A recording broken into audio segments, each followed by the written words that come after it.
This is from the revised and updated version of 52 Ways to Live a Kick-Ass Life. Chapter 1 is a brand new chapter called You've Come a Long Way, Baby.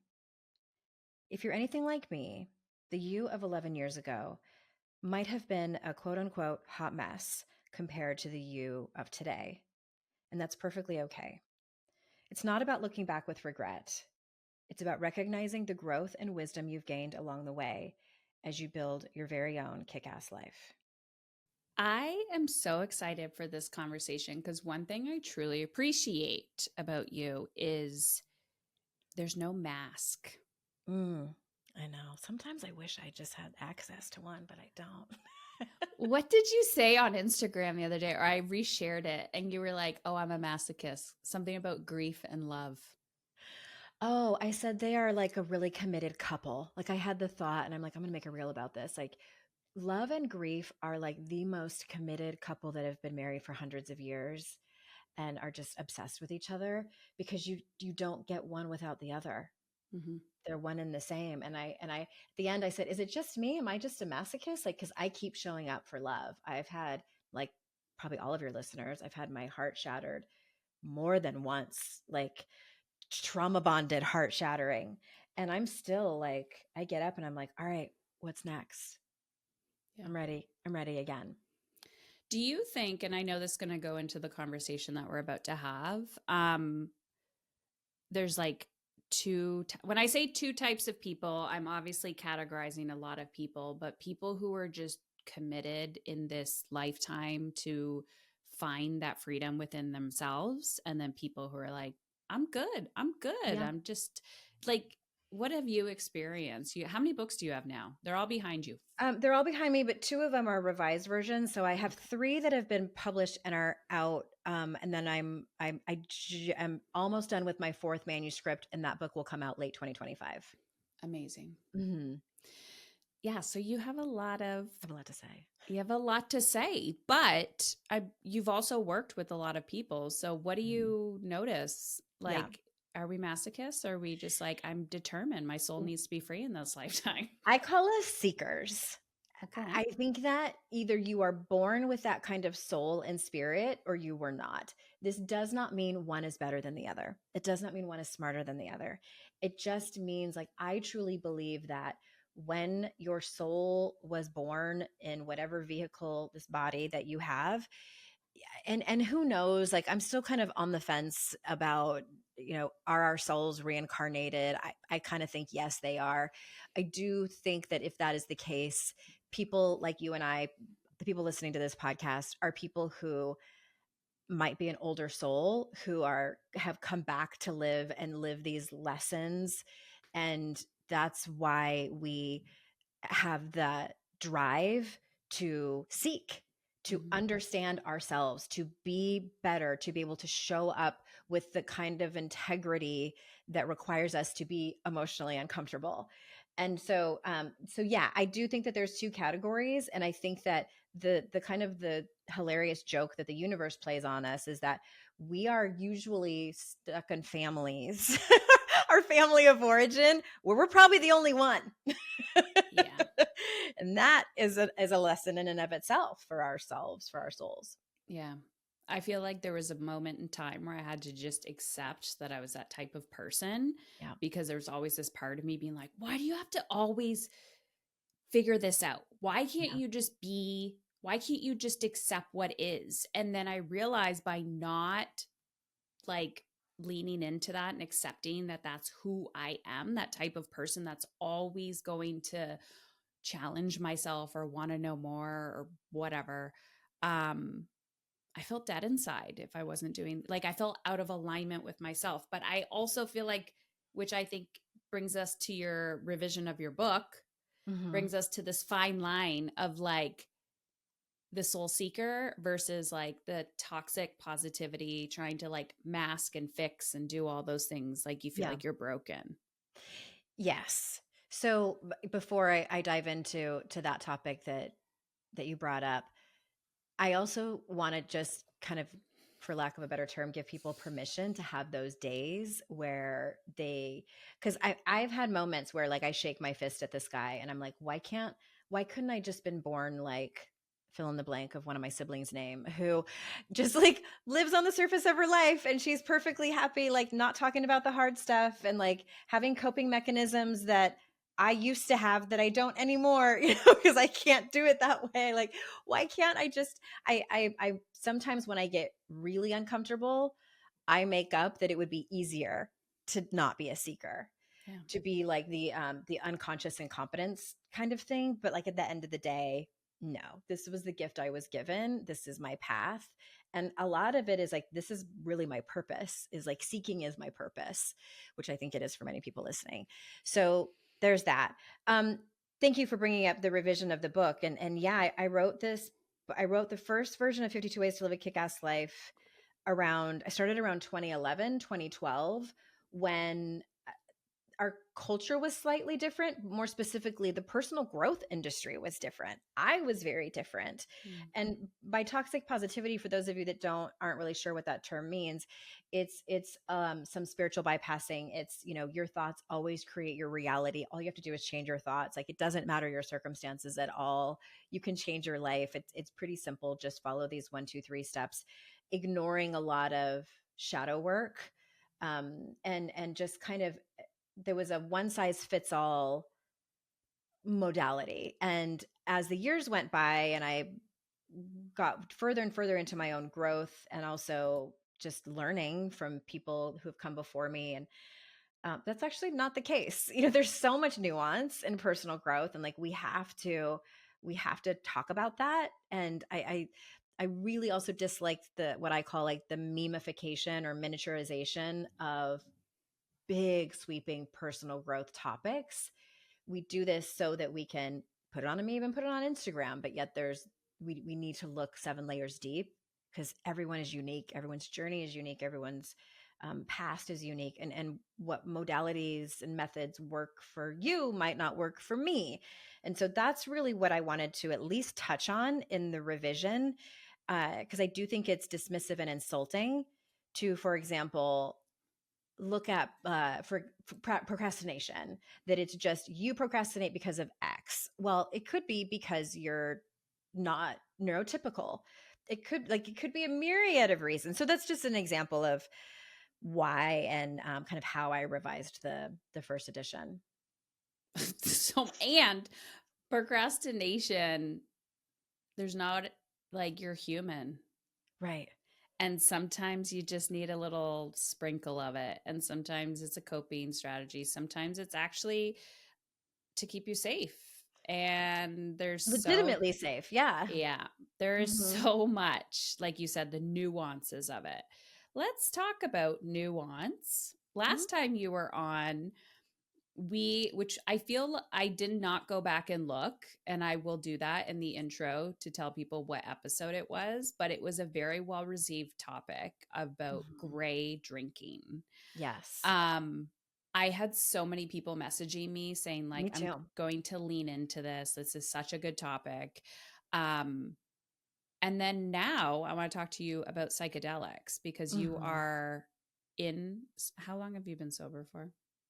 13 plus years. I celebrated 13 years in September of 2024. And you've also leaned into this world where some people, it feels like a gray zone as well. Mm-hmm. That's fair. And yes, so that I encourage people to go back and listen to that particular episode. I got several DMs from your listeners thanking me for telling my story, and just introducing them to the topic so they could Google it, because there are a lot of experts out there and leaders who are leading the space specifically around the topic of gray area drinking, which I probably mentioned in that show. And in the world of long-term recovery, especially in the 12-step program world, which I was in the first handful of years of my sobriety and recovery, I am no longer active, although I definitely encourage people to check that out. It's a great method for getting and staying sober. There are some people in that world who are pretty hardcore, and it's black or white. Either you are sober from all substances, or you're back, quote unquote, back out. That's what they call like people who relapse. And it's like, can you categorize cigarettes and coffee in that as well? or Adderall, like medications. And it's a very nuanced topic. And so I started looking at psychedelics as a form of therapy because I had done psychedelics in the 90s when I'm almost 50. So like in the 90s when I was in my early 20s, I did mushrooms. I'd never done LSD, which surprises me that I've never done that. And I've also never done MDMA yet. I say yeah because that's going to be part of my therapy journey. But I had done mushrooms, also known as psilocybin, and always had a really great time, but it was recreationally. So when the resurgence happened, and by resurgence I mean funding, at least here in the States and worldwide too, they were, especially like in Europe, they were a little bit ahead of the US, but um, they were finally starting to research psychedelics as a form of help for mental health challenges, especially in veterans with PTSD, people with chronic debilitating depression and anxiety, um, all of these challenges that so many of us face. There was finally funding and they were looking at it again. So I was very excited. And from a personal standpoint, my father, who passed away in 2016, also got sober in the early 90s and was sober until the day he died. But he barely started to scratch the surface of his own recovery in terms of personal growth. And he also struggled most of his life with debilitating depression and anxiety.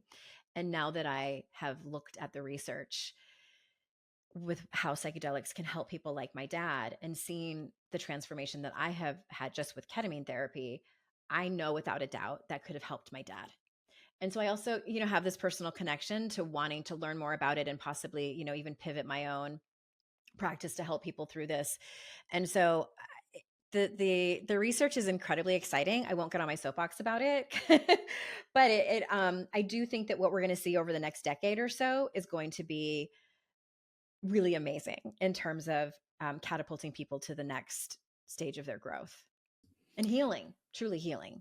100%. And I can see it already, like the conversations and people wanting to dip their toe in. And, some people who are, again, you're always going to have the people that are the early adopters are like, I'm in, I want to go in. Yeah. And then I've had conversations with people where they are curious about it, Mm-hmm. and absolutely terrified of the Sure. unknown. And I'm curious, that definition of insanity is doing the same thing over and over again and expecting a different result. There's a fine line between when do we introduce I'm going to call it a new tool, when we feel like progress is not being made.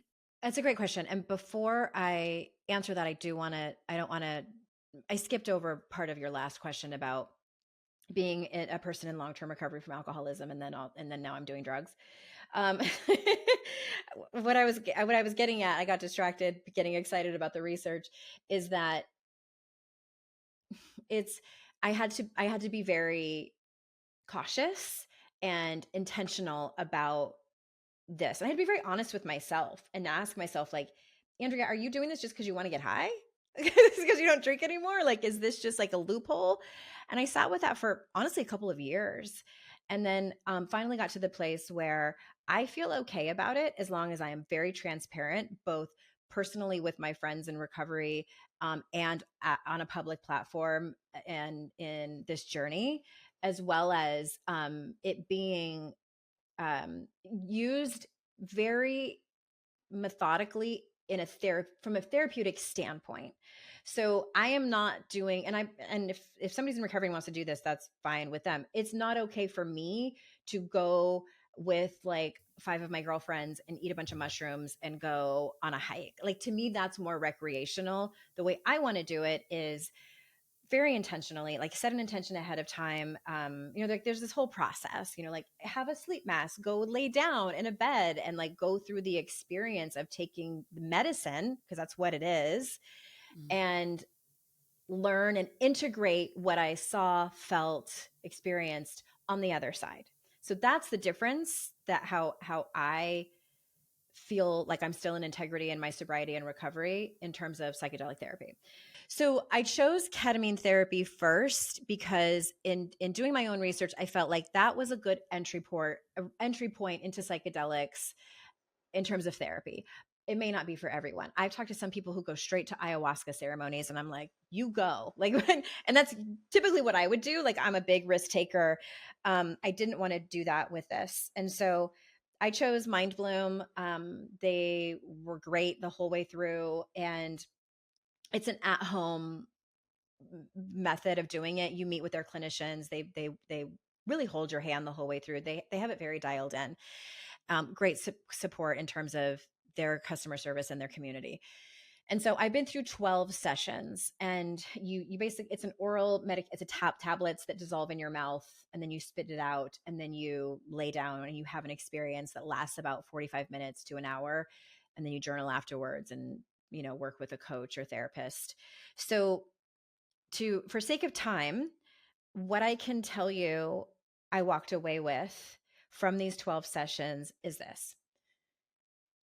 Anyone who's done psychedelics, and if you watch the documentary that Michael Pollan did on Netflix called, I believe it's called Change Your Mind, there's a handful of the participants that say, you really just can't explain it. Like you can't explain the experience. You do have to experience it. And from a scientific standpoint, like there was some trauma that I had where I had talk therapied my way through years and years and years of it. I had even done some somatic work, EMDR, many different kinds of therapies. And I definitely made a lot of progress. However, there was one thing in particular that I experienced that I told my therapist, I feel like I need an exorcism. I feel like my brain is just not on board with the healing. And I was desperate. And I knew that meant I needed to get into my subconscious. Yeah. I had tried breath work and meditation, and it just really I didn't feel like it was working. And to be fair, like I was like, this is kind of like the fast track, like just psychedelics, like, yeah, it's a shortcut.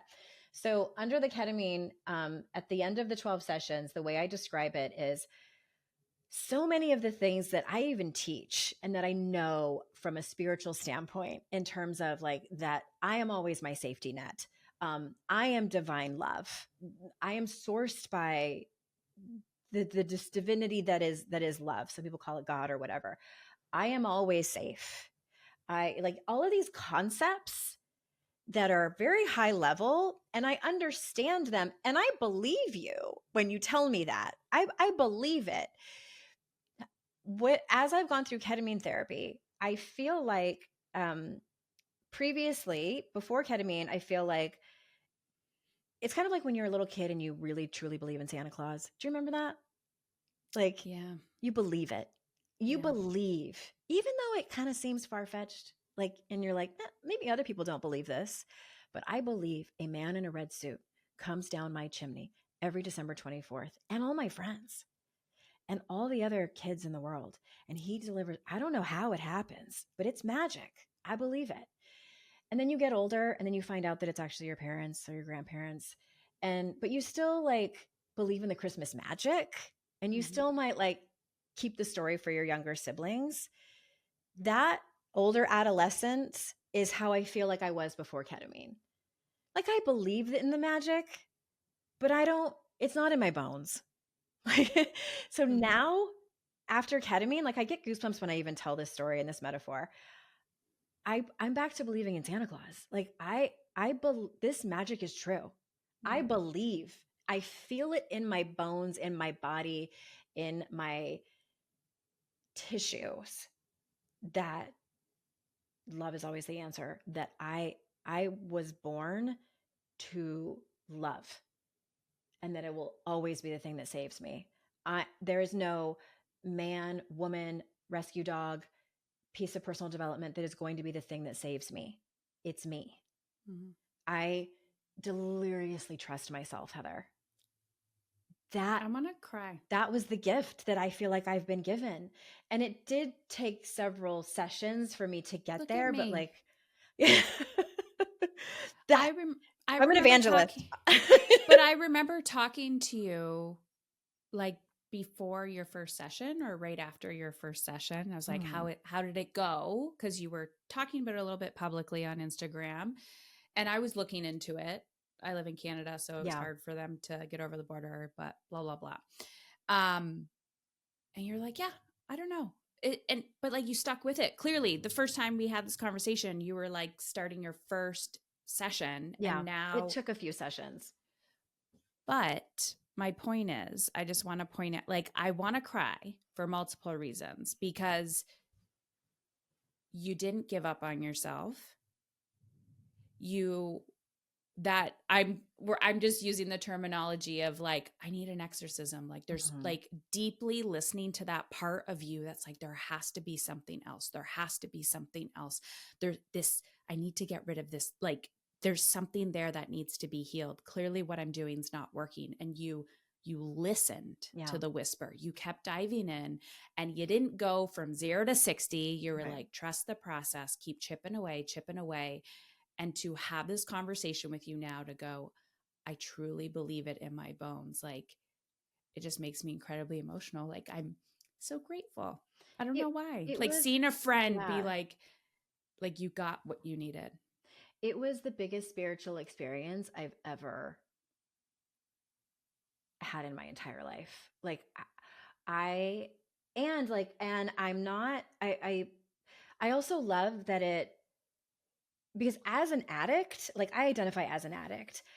I would if you would have told me that I was going to experience that, my worry would have been, "Oh my god, I'm going to be a ketamine addict, like Yeah. or a psychedelic addict." And I'm not.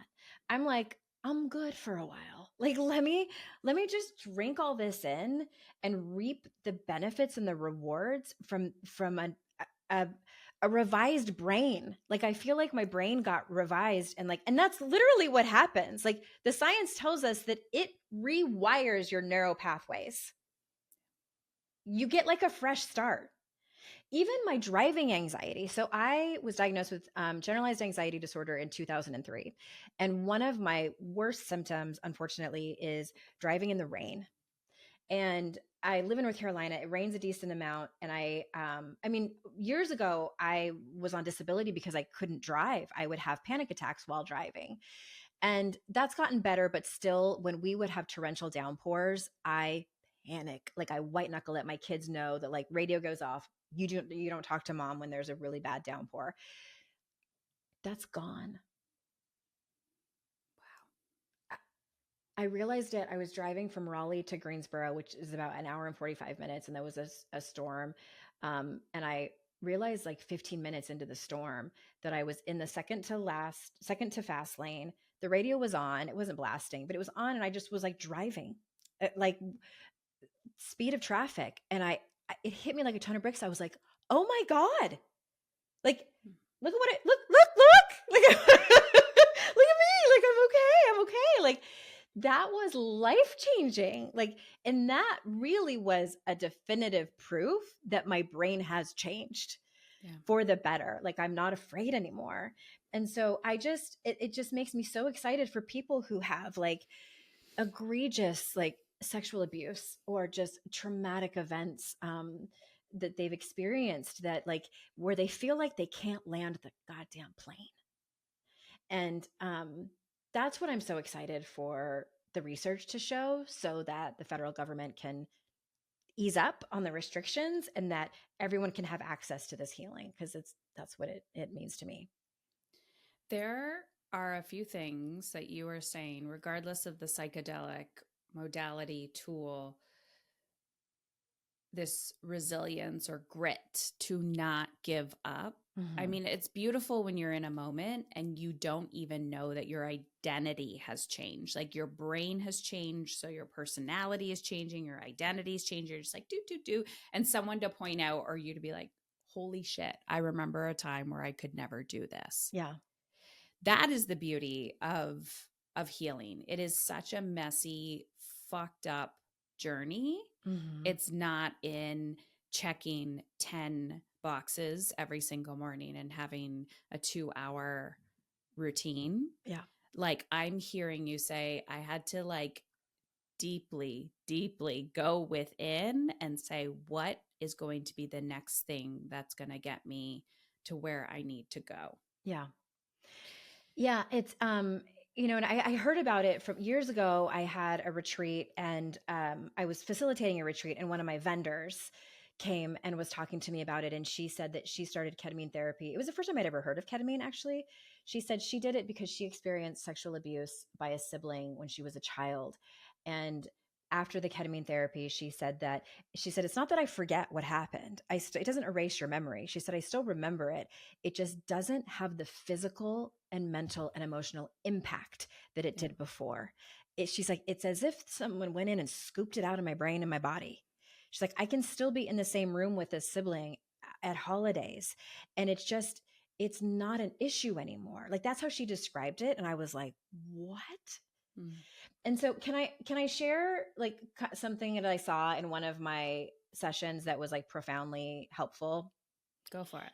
So my biggest trauma was my first marriage and divorce. So I was in a relationship from the time I was 17 and until I was 31, and I married this person, and he had an affair with our neighbor and got her pregnant, and it was a very traumatic and dramatic exit. And I think there's also something really to be said when you meet someone that young and you're in a relationship before your brain is fully developed. And we were trauma bonded.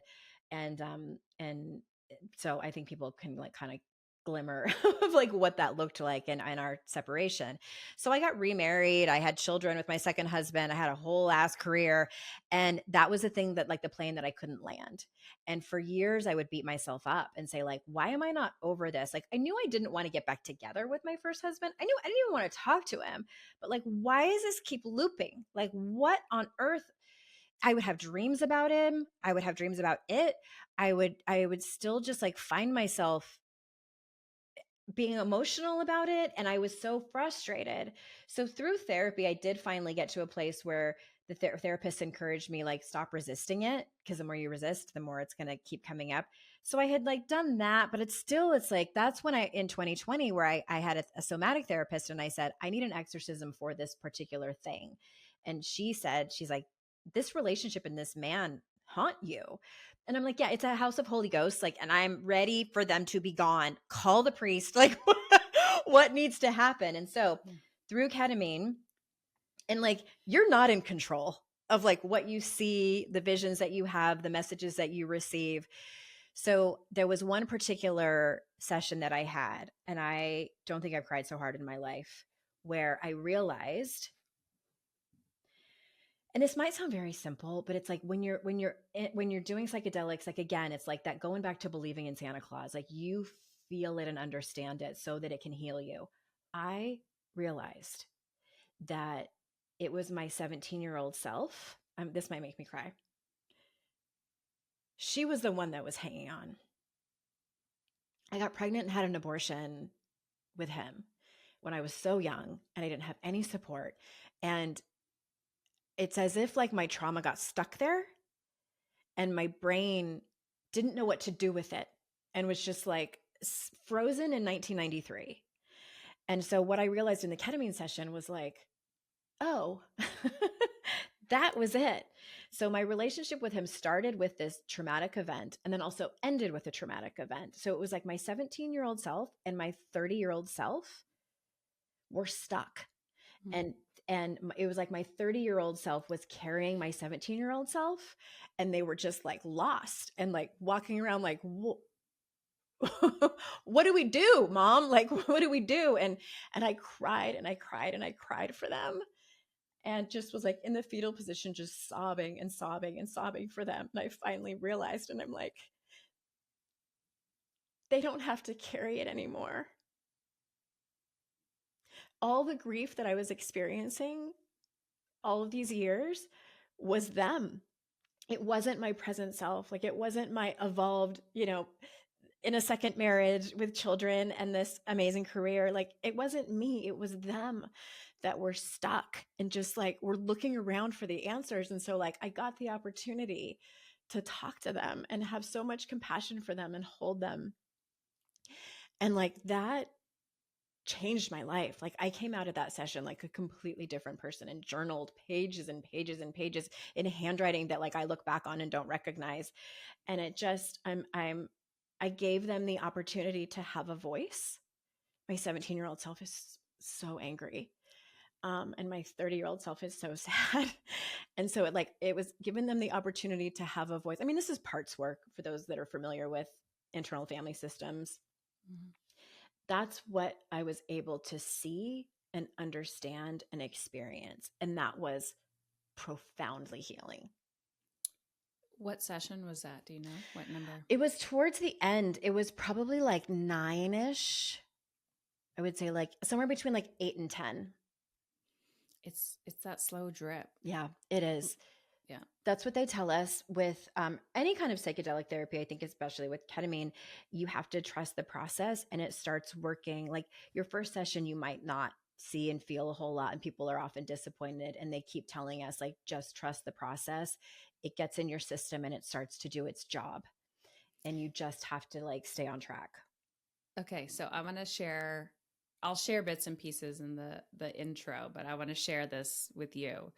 So I'm always like paying attention to what I call breadcrumbs. Mhm. Like if something is in my consciousness and I'm like, why is that on my radar? Right. Yeah. So when you were talking about this ketamine, I'm like curious. And I'm like, I'm not in a crisis state. This was my story. I'm like, oh, you're not in a crisis, Heather. You don't need blah, blah, blah.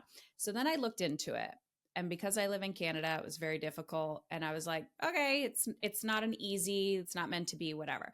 So I'm just circling, circling, circling. And I'm not like, whatever. I'm hosting retreats at my cottage this summer. They're super intimate settings. People are just divulging everything and it's like cozy. We take away everything from you. You don't have your phone, blah, blah, blah. One of the women's with me and she's like, if she's listening to this, she'll be like, oh, Heather's talking about me. But she's like the complete opposite person that I would assume would do a psychedelic, psilocybin, mushrooms, whatever. And she's like, yeah, I went to my natural path and, I'm doing all these things and blah, blah. She's like super type A or Mhm. identified as that. And then she did it. And I watched how her personality, because I would spend so much time with her, like once a weekend, a month. And I'm like, I can see how you have changed. Mm. Like you appear to be lighter. And so I'm like, maybe I'll lean in and do what you did. This, you call, is it psilocybin? I'm so like not with the program on terms. That's the medicinal substance in magic mushrooms. Okay, we're going to Mhm. call it psilocybin. Yes. And so I go and do a session with the person that she did it with. And I, first of all, I'm like, I can read energy. So I'm like, I'm going to see if I like you, get a vibe. I'm like, okay, vibe check is good. I feel safe, blah, blah, Mhm. blah. My husband doesn't give a shit. I go do whatever the hell I want. I have my experience. Mind you, I planned this after I did 3 marathons in 3 days. So, Heather. yeah. Okay. So it was a week. It was fascinating. And honestly, I couldn't have timed it any better. So this year, I trained all year for this endurance event. And I love endurance. I don't know why. Love it. Love it. I love the soul growth. I love something about it. My body, not so much inflammation. But, anyways, this year when I was doing it, I did one last year and I just like signed up for it and showed up. And this year I was like, fuck you, Heather. You are going to like do the training, not 100%, but you are going to like face it. You're going to Mhm. face it. So I faced it, blah, blah, blah, blah, blah. I get it done. I achieve it. I'm like running towards it day 3. Then I do this 3 days later. Like I could barely walk to this Yeah. experience and body work was included at the end. And it was a gentleman and I felt super safe. And I'm not oh my God. At the end, I was like, I felt like a tube of toothpaste and he's just squeezing everything out of me. And I am crying tears of joy. And I remember, and this is what makes me emotional. And I think that's why I'm getting emotional when you're talking about your experience, because I will do it again for the sake of maintenance and just getting closer and closer to those parts of myself, but like cutting through the BS quicker. I don't need to be running a marathon every day. I love it. But something happened where I could finally get to the point where I was like, I'm so proud of you. I'm so proud of you. And I could feel it. Yes. And it wasn't necessarily an age, but I'm like, you did it. You did it. Good, good girl. You did it. And I came out of that. I also saw huge visions and I was like, wow, I am intuitive Mhm. AF. Like I had so many messages for people. I was scanning everybody. I scanned my body from head to toe. I'm like, I'm clean as a whistle. I'm so healthy. And I'm like, you fucking did it. It was a moment where I was like, damn, Heather, consciously you're not running away from anything, but like you fucking did it. And just as you know, those little parts of yourself where I'm like, it's softer, it's lighter, Mhm. it's easier. People are still coming at me with their shit. Yeah. I'm like, bring it. I'm like, it's okay. It's okay. It's wild. It is. And you made a comment of several minutes ago, like you mentioned like it changes your personality. Like, and I want to circle back to that. Like, and maybe you need more to have more context, but like I don't think it necessarily changes our personality. Like it changes, and if it does, it's for the better. It changes I can our give you more context what I mean by that. yeah, like so the way I look at it is it allows you to touch your inner wisdom better. And obviously, like you have your experience, but when you talk about that, how what I make up happened, like you got to commune with God, like Mm-hmm. whatever that looks like for you. Like the part of you that said, I'm proud of you, like that is to me, like that is your divine self. Capital D, capital S. Like your true inner wisdom, your aura, your energy, like your soul. You can call that God. You can call it, if nothing else, it's connected to whatever this energy of God that we think is. That's what psychedelic therapy can do for you. And and I think you can kind of take what you want, leave the rest too. Like any modality, it's like some people I was also really go off the deep terrified to end. do it. Yeah, because it's drugs. And like, I mean, I know you're a decent amount younger than me, but like you probably grew up in like the dare thing. I don't know if that was a thing in Canada, but like I Yeah, and understand I actually like was drugs are not, bad. I went to the other side. So I grew up with, yeah, I was like, I don't want to do that. I wasn't really a drinker. My body could never metabolize it properly. Like I did not function well and I would go whoosh, like, yeah. Yeah. So I was scared of Yeah, the unknown. that's fair. Yeah. And I think I want to say this too about the being afraid part. You can read all the I think it's safer than drinking, like way safer. There's no hangover. But I think especially if you grew up, like I grew up in the era of like LSD is going to make you jump out of windows. It makes you go crazy. It makes you go insane. And there's that part of it, just culturally and socially, how we've been conditioned to look at psychedelics. And then also, I think that there can be an element of, um, is this gonna make me so quote unquote evolved or transformed that I am going to leave my partner? Or I'm going to I think that people maybe some people listening will think of that thing that intuitively they know they need to do, but they're terrified to do it. And they're like, if I do psychedelics, am I going to get so clear, even more clear than I am now, that going to need to do the thing? Mm-hmm. What I want to say to that is that maybe that might happen. However, for what it's worth, you'll feel safer. Yeah. You'll feel held. You'll the way I look at it is like you'll be able to deeply understand and accept and know without a doubt confidently that you are going to be okay on the other side. You the level of self-trust that I have received and experienced, the trust in my own resiliency is profound. So hope that helps. Because you become a stronger version of yourself Yeah, and you got your own back. 100%. Yeah. Mhm. And anything that so when I want to go back to the personality piece, and I know you and I could talk forever and Forever. ever. Um, we wear masks. We develop coping strategies. And as you go out into the world, they get heavier and heavier and heavier. And sometimes you change because you never knew who you really were. Yeah. And so in my case, and I'm just starting this journey, and I say just starting this journey, but I will do all these things. But the seeker, going back to the beginning, I know I'm the type of person that will always ask myself, how can this feel easier? How can this become lighter? Yeah, it's uncomfortable. There's fear, there's resistance, there's all things, but I know I'm the type of person that will lean into it. But Mm-hmm. I'm always going to be, how can I become more aligned version of me? And it's wild because you feel safer, you become lighter, things get quote unquote easier, not Yeah. emotionally all the time. And life is fucking simple. So simple. Drink water, eat vegetables, go Sleep. for a walk, lift Sleep. some lift some heavy shit, be of service to Mhm. others, get some good sleep, have Yeah. sex. Have sex. And or masturbate. I I love love thank that. you. And or masturbate. And or masturbate. Yeah. Have safer sex.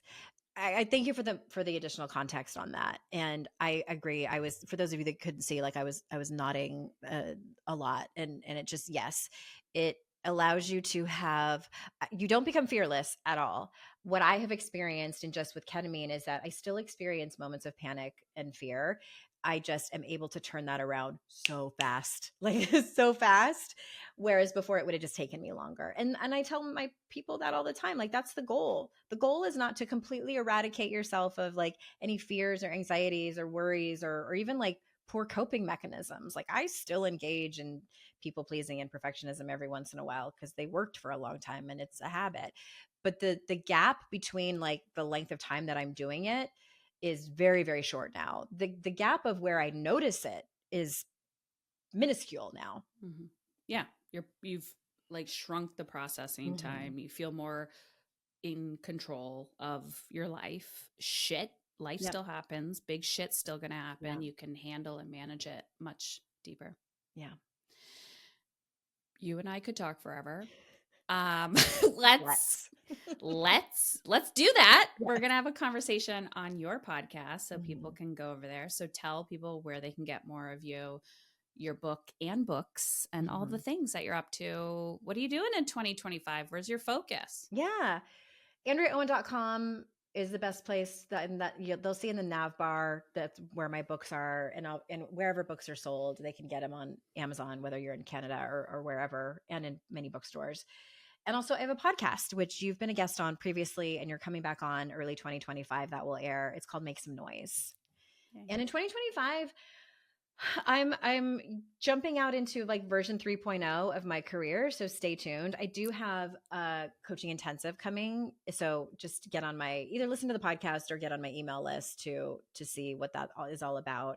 And also, I have a retreat. I'm certified in the work of Brene Brown and host shame, resilience, and courage retreats. And so there's one happening early 2025 at my house in North Carolina. So come over, I meet love my it. dog. We all need each other. We do. We are not meant to do this work alone. Amen. And I would say you are one of the good ones. So thank you Thanks, for being babe. you. Same to you. I'm glad I know you. I'm glad I tried to rip off your trademark. Is that how we met? Your Kick Ass Life. I called one of my programs that. Didn't know who you were. Oh my This is God, how that we was so met. long ago. And I had a little pipsqueak or something on my website, and you sent me an audio, and you're like, "Hey, da da da," and I was like, "Thank you." It was like the most compassionate, loving thing ever, and we connected after that. And I'm like, that was the best Oh, I'm so mistake I glad. ever made. That had to have been a long time ago. Yeah, I'm glad That I was handled it probably well. I it forgot. was probably 10 years ago. Oh, wow. Well, I'm glad that we connected at all. Exactly.